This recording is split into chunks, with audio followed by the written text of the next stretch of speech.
Friends, myself Dilip Kumar, assistant professor in आके college of pharmacy, Naini Prayagraj. आज का जो हमारा वीडियो लेक्चर है वो ट्रांसमिशन ऑफ नर्व इम्पल्स के लिए है।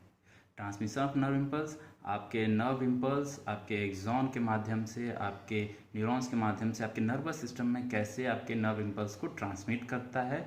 तो नर्व इम्पल्स का ट्रांसमिशन और जो इसका फंक्शन है बहुत ही इम्पॉर्टेंट है। ये 3 फेज में होता है। इसमें होता है पोलराइजेशन, होता है डीपोलराइजेशन, होता है और रीपोलराइजेशन होता है। तो आज हम डिस्कस करेंगे ट्रांसमिशन ऑफ नर्व इम्पल्स के बारे में, उसके डिफरेंट स्टेजेस के बारे में, उसके फंक्शंस के बारे में। ओके, ठीक है, चलते हैं आगे हम ट्रांसमिशन ऑफ नर्व इम्पल्स पे।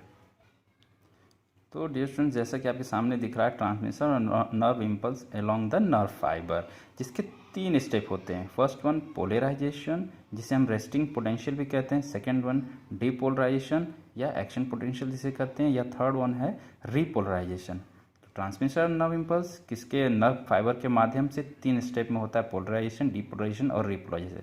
इसमें फर्स्ट हम टॉपिक आज देखेंगे अभी पोलराइजेशन। पोलराइजेशन का मतलब होता है रेस्टिंग पोटेंशियल, इसे कहा जाता है। ये पोलराइजेशन आपके ईसीएफ और आईसीएफ, ईसीएफ मतलब एक्स्ट्रा सेलुलर फ्लूइड और आईसीएफ मतलब इंट्रा सेलुलर फ्लूइड के बीच का प्रोसेस होता है।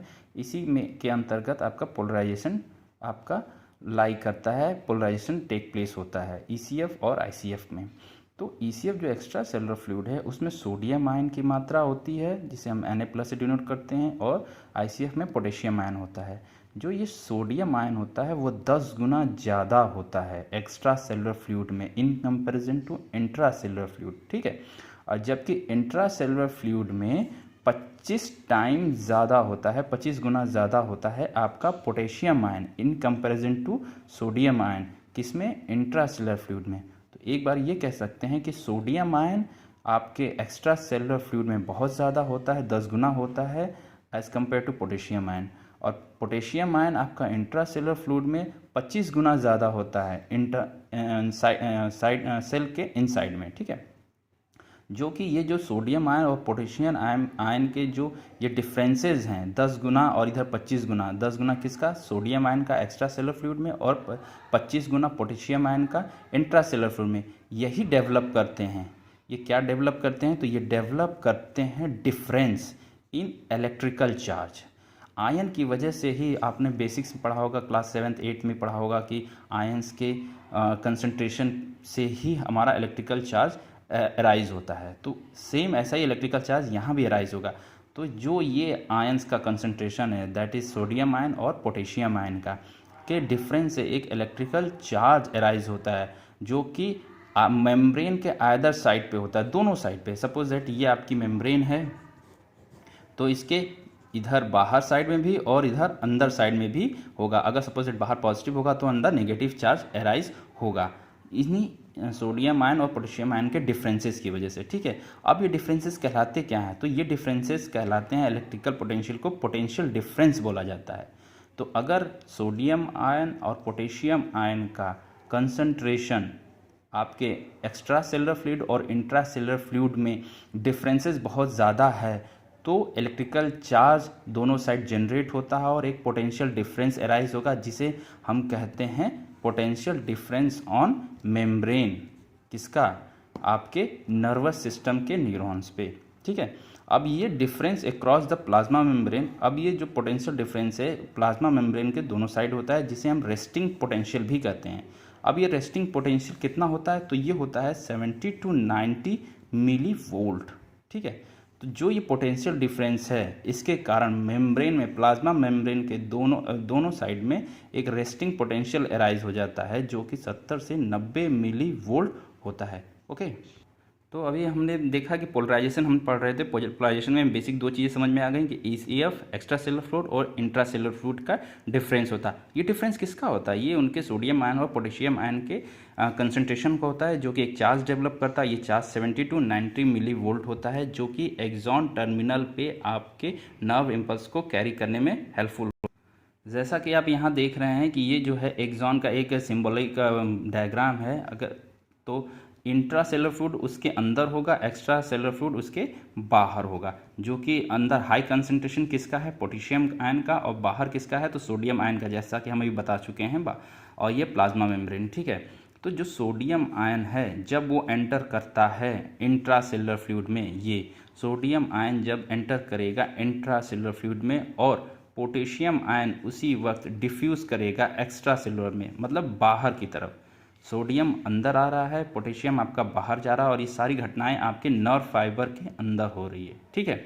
इससे क्या होता है, तो अभी जैसे हमने पढ़ा कि दोनों आयन का जब डिफरेंस होगा तो पोटेंशियल डिफरेंस एराइज होगा, ठीक है। इसे ही रेस्टिंग पोटेंशियल भी कहते हैं। तो देखिए यहाँ लिखा भी है the membrane of resting nerve fibre, जो कि पोटेंशियल जनरेट हो चुका है, वो किसके लिए है, मोर परमिएबल है। रेस्टिंग मेम्ब्रेन जो है, ये जो प्लाज्मा मेम्ब्रेन है, ये अब पोटेंशियल डिफरेंस जब जनरेट हो गया तब ये परमिबिलिटी इंक्रीज कर देता है, आयंस की परमिबिलिटी इंक्रीज कर देता है। तब ये परमिबिलिटी पोटेशियम आयन की बहुत ज़्यादा इंक्रीज करता है as comparative to sodium ion. मतलब कि पोटेशियम आयन आपका बहुत ज़्यादा मात्रा में जाएगा एक्सटर्नल फ्लूइड में, एक्स्ट्रा सेलुलर फ्लूइड में, जबकि सोडियम आयन उससे कंपेरिजन में कम मात्रा में आएगा इंट्रा सेलुलर फ्लूइड में।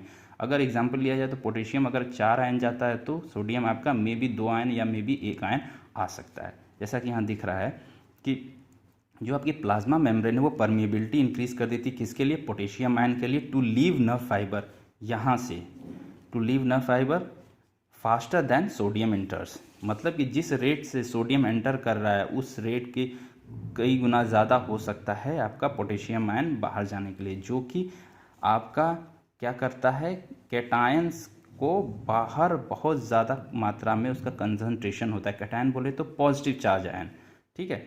तो पॉजिटिव चार्ज आयन बाहर हो गया बहुत ज़्यादा मात्रा में एज़ कम्पेयर टू इंटरनल या इनसाइड, इंट्रासेलुलर फूड के अकॉर्डिंग बहुत ज़्यादा बाहर आपका पॉजिटिव चार्ज हो गया है, जो कि कहलाता है आपका पोलराइज स्टेट, ठीक है। तो आपका ये पोलराइज स्टेट कहलाता है, पॉजिटिवली चार्ज आउटसाइड और निगेटिवली चार्ज इनसाइड।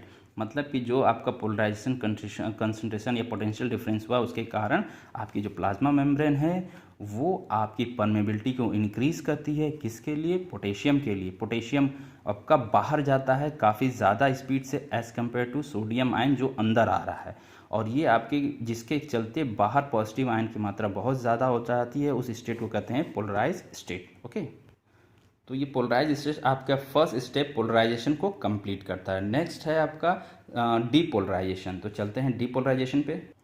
जैसा कि आप यहाँ देख रहे हैं, डीपोलराइजेशन को एक्शन पोटेंशियल भी कहते हैं, ठीक है। अब ये डीपोलराइजेशन होता कैसे है, तो ये जो नर्व फाइबर होती है उसको स्टिमुलेट किया जाता है, किसके द्वारा, आप किसी भी मैकेनिकल या केमिकल के द्वारा। केमिकली स्टिमुलाई, जैसे हमने 4 स्टिमुलाई पढ़े थे, mechanically stimuli, chemical stimuli, electrical stimuli, physical stimuli, ठीक है। केमिकल का एसिड बेस हो सकता है, मैकेनिकल किसी के छूने से भी हो सकता है, फिजिकल मतलब हीट चेंज कोल्ड हो सकता है, इलेक्ट्रिकल में इलेक्ट्रिकल इम्पल्सेस हो सकती हैं, ठीक है। तब ये आपका जो नर्व फाइबर वो स्टिमुलेट हो गई है, किसके द्वारा, 4 चीज़ों के द्वारा, मैकेनिकली, केमिकली, फिजिकली या इलेक्ट्रिकली। अब ये स्टिमुलेट हो गई हैं। स्टिमुलेट मतलब उसको अब प्रेरित किया जा रहा है, किसको, आपके नर्व फाइबर को नर्व इम्पल्स जनरेट करने के लिए। वहाँ हमने पढ़ लिया फर्स्ट स्टेप में पोलराइजेशन, चूंकि स्टार्ट हो चुका है, अब कंसंट्रेशन डिफरेंस हो चुका है, और यहाँ पे आपका डीपोलराइजेशन सेकेंड स्टेप आ रहा है, एक्शन पोटेंशियल, जहाँ से आपका संदेश आगे बढ़ेगा। तो जब ये स्टिमुलेट होता है किन्हीं 4 मुंह में से किसी के भी द्वारा, तो एक लोकल एक्साइटेशन स्टेट क्रिएट करता है, ठीक है। अब ये लोकल एक्साइटेशन स्टेट आपका एक्सॉन टर्मिनल पे होता है, एक्सॉन टर्मिनल पे होता है, ठीक है, जो कि परमिबिलिटी इंक्रीज कर देता है, किसकी, सोडियम आयन की। पोलराइजेशन वाले में हमने फर्स्ट टाइम पढ़ा था कि जो आपका पोटेंशियल डिफरेंस होता है वो आपका पॉजिटिव आयन मतलब पोटेशियम आयन को परमिबिलिटी इंक्रीज कर देता है। जैसा कि आप फिर से देख लेते हैं यहाँ पे, ठीक है। तो यहाँ पे किसकी सेंसिटिविटी बढ़ा रहा है, तो पोटेशियम आयन की इंक्रीज कर रहा है, पोटेशियम आयन की यहाँ पे वो परमिबिलिटी बढ़ा रहा है, किसमें, पोलराइजेशन स्टेज में। और डीपोलराइजेशन स्टेज में आपके सोडियम की परमिबिलिटी बढ़ा रहा है, कौन सा, लोकल एक्साइटेशन इफेक्ट, और वो इनसाइड होता है, इनसाइड मतलब अंदर, इसमें, इस इंट्रासेलुलर फ्लूइड में, इनसाइड मतलब इंट्रासेल्युलर फ्लूइड, इंट्रासेलुलर फ्लूइड में आपकी सोडियम मात्रा को इंक्रीज कर देता है, और पोटेशियम आयन मात्रा को जो कि डिफ्यूज़ बाहर की तरफ जाता है एक्स्ट्रा सेलुलर फ्लूइड में आउटसाइड में, उसको थोड़ा सा डिक्रीज़ करता है। यहाँ पे इसकी मात्रा बाहर अंदर आने की बहुत ज़्यादा हो जाती है सोडियम आयन की as compare to potassium ion, जबकि फर्स्ट पोलराइजेशन स्टेट में ऐसा नहीं था। ठीक है, तो जब यहाँ पे डिपोलराइजेशन स्टेज में सोडियम मात्रा बहुत ज़्यादा अंदर आने लगता है तो एक्सॉन जो टर्मिनल होता है एक्सॉन, वहाँ पे positive ion charge as compare to other चीज़ें बढ़ने लगती हैं। ओके, आपका पॉजिटिव चार्ज आयन बढ़ रहा है कहाँ, एक्सॉन के इंटरनल साइड में, और निगेटिव चार्ज जो होता है वो आउटसाइड में बढ़ रहा है। ठीक है, तो आपका जो डीपोलराइजेशन स्टेट है उसमें निगेटिव चार्ज आपके मेम्ब्रेन के आउटसाइड में बढ़ने लगेगा और positively charge ion inside membrane में बढ़ने लगेगा। यहाँ देखिए membrane with reversed polarity known as depolarize. अब ये स्टेज कहलाती है डीपोलराइज की, जबकि पहली वाली स्टेज हमने पढ़ी थी पोलराइज्ड की। पोलराइज में ये था कि आपका पॉजिटिवली चार्ज आयन जो है वो आउटसाइड में बढ़ा था और निगेटिवली चार्ज इनसाइड में था, जबकि डीपोलराइजेशन में निगेटिवली चार्ज आउटसाइड में है और पॉजिटिवली चार्ज इनसाइड में। ओके, यहाँ देखते हैं, ये देखिए positively charge, negatively charge, positive charge and positive charge, negative charge.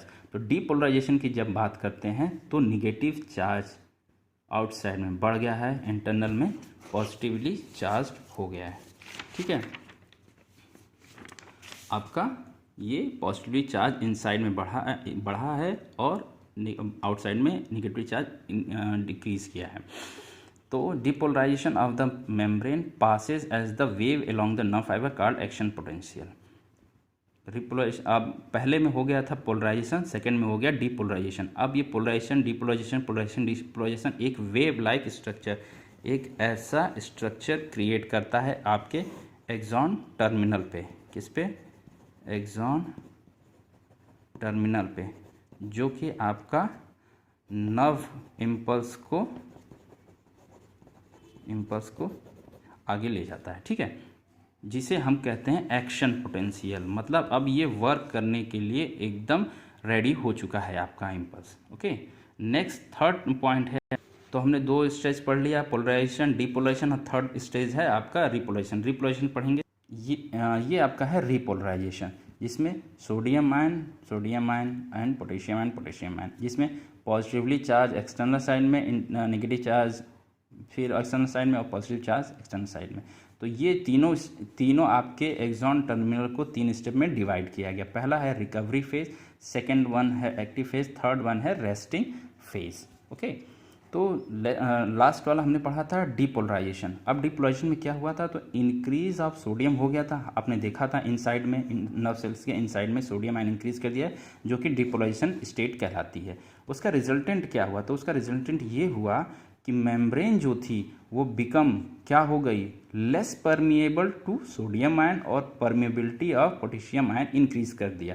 तो फर्स्ट वाली केस आ गई, क्या हो गई फर्स्ट वाली केस, कि लेस परमिएबल हो गई सोडियम आयन के लिए और परमिएबिलिटी बहुत ज़्यादा बढ़ गई आपके पोटेशियम आयन के लिए। ठीक है, तो अब ये रिजल्ट क्या करता है, ये दोनों जब ऐसी केस अराइज हो गई तब ये करेगा क्या, तो सोडियम आयन पंप होगा बाहर की तरफ, out of cell, extra cellular fluid में जाएगा, और सोडियम पंप करेगा इनटू इनसाइड सेल। ये सोडियम पंप अंदर की तरफ आएगा, सोडियम आयन अंदर की तरफ पंप करेगा और पोटेशियम आयन बाहर की तरफ पंप करेगा। ये दोनों कहाँ होंगे, ये दोनों स्टेज जो होंगे उसी को रिपोलराइजेशन कहते हैं। मतलब आप पोलराइजेशन की वापस की स्थिति आने को ही रिपोलराइजेशन स्टेट कहा जाता है। तो हमने पढ़ा रिपोलराइजेशन, सेकेंड वन पढ़ा डीपोलराइजेशन, फर्स्ट वन पढ़ा पोलराइजेशन। ठीक है,